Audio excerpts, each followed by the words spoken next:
Hola, soy Gabriela Pérez y les voy a hablar de mi proyecto, el cual se trata de la problematización de la educación menstrual. Para entenderlo, debemos comenzar a hablar de qué se enseña sobre la menstruación en los colegios. Investigando los programas establecidos por el Ministerio de Educación, vemos que se enseña el ciclo menstrual solamente desde el aspecto biomédico del ciclo del óvulo. Se enseña que en este ciclo el óvulo no fecundado se libera con otros tejidos. Esto se repite hasta que el óvulo es fecundado y, en el caso que el óvulo se fecunda, da paso al embarazo, al nacimiento de un bebé y otra vez se inicia el ciclo. ¿Y esto qué causa? Con esta narración de este proceso estamos enseñando una manera de comprender y vivir el cuerpo que crea tres problemas cruciales. Número 1. Enseñamos la menstruación como un proceso de un único objetivo, que es ser madre. Esto causa que las niñas que comienzan a vivir la menstruación entiendan que ya no son niñas, son mujeres y, más importante, son posibles madres. Esto hace que la interacción con los niños de su edad y su familia cambie drásticamente. Número 2. La enseñanza del aspecto biomédico crea varios vacíos en su comprensión, ya que no existe alusión a la sangre, a los productos de higiene menstrual, ni al cuerpo que lo vive. Y número 3. El lenguaje biomédico crea una barrera entre la experiencia humana y el proceso que se vive, ya que el lenguaje biomédico generaliza el cuerpo y sus procesos, no entiende al cuerpo como un individuo que vive en un contexto social rodeado de costumbres, valores y relaciones de género. Estos tres problemas llevan a entender la menstruación como algo negativo, silenciado y disimulado, que avergüenza a la que lo vive y causa repulsión en los otros. La franja de edad que es más afectada por esto va desde los 12 años, es decir, la edad aproximada donde se da la primera menstruación, hasta los 18, es decir, la finalización aproximada del colegio. A estas niñas les causa inasistencia escolar, mayor probabilidad de abuso físico y la problemática en la que me estoy enfocando, abuso emocional, lo que se traduce en aislamiento de parte de su familia, docentes y compañeros. El proyecto se realiza en el Colegio Refus, el cual es mixto, campestre y tiene una gran variedad de estratos sociales. Se realiza en el grado octavo, donde hay adolescentes de 13 y 14 años.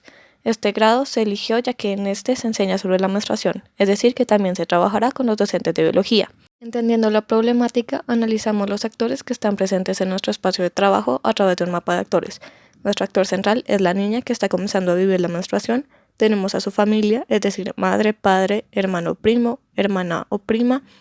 Tenemos a las personas que la rodean en el colegio, es decir, docentes, compañeros y externamente la entidad educativa. Estos actores podemos dividirlos en dos entornos, el familiar y el escolar, que se intersectan en un entorno de confianza y amistad. No podemos limitar las relaciones de los actores en una sola situación, por lo cual lo divido en 4 casos que van desde lo más aislado hasta lo más informado. Estos casos fueron creados a partir de una herramienta de sondeo en Instagram con una pregunta en las historias de Instagram de la marca de copas menstruales Isha, donde se preguntó a las seguidoras cómo vivieron su primera menstruación. Así se entendieron los siguientes casos. El caso A, más aislado. En este, la niña recibe información del docente, al igual que sus compañeros. El caso B, no tan aislado. En este, la niña escucha experiencias de su familia o sus compañeras, pero no se crea un diálogo bidireccional. Estas experiencias están mediadas por sus creencias y tabúes, siendo poco informativas. El caso C, comenzando a dar vistos de información, la niña habla con su familia y sus amigas en un diálogo bidireccional en el que se intenta crear conocimiento.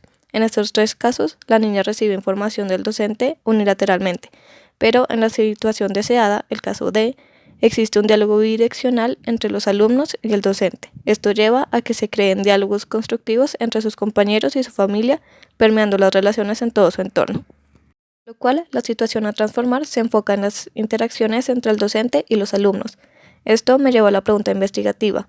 ¿Cómo desde la narrativa visual se crea una herramienta educativa que puede mediar la educación menstrual entre los alumnos del grado octavo y los docentes en el Colegio Refus, para brindar una educación más completa en aspectos corporales, socioculturales y ambientales?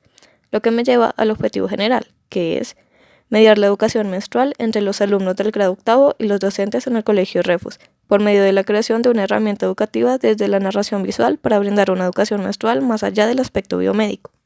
Esto me lleva a los objetivos generales, que son entender la relación de los estudiantes con la menstruación a partir de sus imaginarios culturales, analizar la narración verbal de los adolescentes y sus compañeros para encontrar recurrencias de significación en sus historias y proponer una herramienta visual que brinde información a los docentes y alumnos y sea un iniciador del diálogo sobre la menstruación más allá del aspecto biomédico. Entendiendo esto, me lleva a la metodología que me hará cumplir cada objetivo. Para mi primer objetivo, debo entender diferentes aspectos de la realidad y los imaginarios culturales de los estudiantes y de los docentes. Para esto, entender la menstruación como tabú en sus vidas, los estereotipos de género relacionados, creencias falsas y mitos, y sus conocimientos sobre la menstruación. El instrumento de medición que usé fue una encuesta creada por psicólogos especialmente para medir estos 4 aspectos. Esta se realizó en el grado octavo y el grado 11 para entender una comparación entre los estudiantes que apenas están aprendiendo el tema y los estudiantes que en teoría ya aprendieron y llevan viviéndolo varios años. Se encuestaron la misma cantidad de mujeres que de hombres y adicionalmente se encuestaron los docentes de biología y otros docentes que no enseñan este tema, pero pueden llegar a tener relación con estudiantes que necesiten ayuda. Los resultados de octavo y 11 fueron prácticamente iguales. Esto me lleva a pensar que el producto de diseño tiene que ser accesible fuera del salón de clase de octavo, ya que estudiantes de grados superiores, inferiores, sus familias y docentes deben poder tener acceso. Ahora, analizando los resultados de octavo y 11 como uno solo, al medir el primer aspecto descubrí que los casos que más se dan son el C y el B, es decir, poco aislado y poco informado, ya que al ser un tema tabú no se da un diálogo constructivo. Al medir el segundo aspecto, descubrí que sí existe aislamiento de parte de sus compañeros hombres, al existir estereotipos de mujeres hipersensibles, malas o enfermas, y también aislamiento de parte de sus familias, ya que las niñas afirmaron haber tenido miedo de no tener suficientes productos de higiene menstrual para todo el día, ya que les da vergüenza pedirle más productos a su familia. Al medir el tercer aspecto, descubrí que existe un desconocimiento sobre la menstruación, ya que se les dieron varias afirmaciones que hablaban sobre mitos y creencias falsas, y muchos, tanto niños como niñas, no estaban completamente seguros que fueran falsas. Y finalmente, al medir el cuarto, descubrí que tanto las niñas que conocían su ciclo, su fertilidad y los diferentes productos que existen, y las niñas que no conocían mucho, afirmaban que existe una necesidad de recibir más información. Esto verifica más que el producto de diseño debe poder ser accesible para todos. Ya entendiendo la relación de los estudiantes con la menstruación, puedo seguir con mi siguiente objetivo.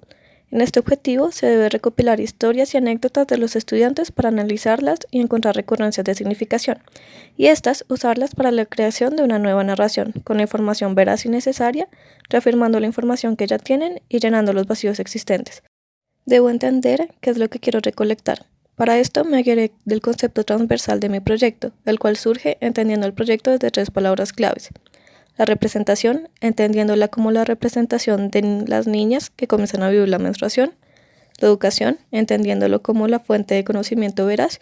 Y la narración, entendiéndola como la manera de contar una historia. Al intersectar estas palabras, encontramos las historias que vivimos y contamos, los códigos con los que hablamos y el diálogo que crea conexiones y conocimiento. Así nace el concepto transversal, reconocimiento de la corporalidad a través de la narrativa femenina. Entendiendo el reconocimiento desde Charles Taylor, quien dice que el falso reconocimiento o la falta de reconocimiento puede causar daño, puede ser una forma de opresión que aprisiona a alguien en un modo de ser falso, deformado y reducido. Entendiendo la narración como una herramienta para reconocer realidades. Esta narrativa la vemos desde el diseño gráfico como narración visual, y la entiendo en mi proyecto desde Jacqueline Dazuger-Russell, quien habla del poder de la narrativa visual en los cómics, dando voz a la mujer sin representación. Y, adicionalmente, entiendo los espacios donde se expresan estas narrativas hoy en día, desde la charla de la escritora y booktuber Fan Orozco, la cual habla de cómo desde los espacios digitales se ha creado zonas seguras para que los adolescentes se expresen compartiendo con otros, pero de igual manera en un espacio para que expresen sus temas íntimos y personales.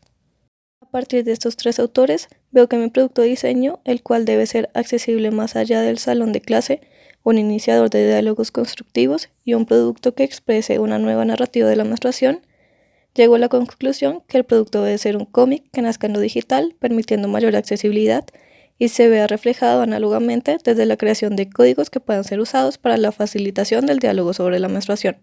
Con este análisis encuentro que al recopilar las historias de las niñas, debo recopilar útil para la creación de los elementos del cómic.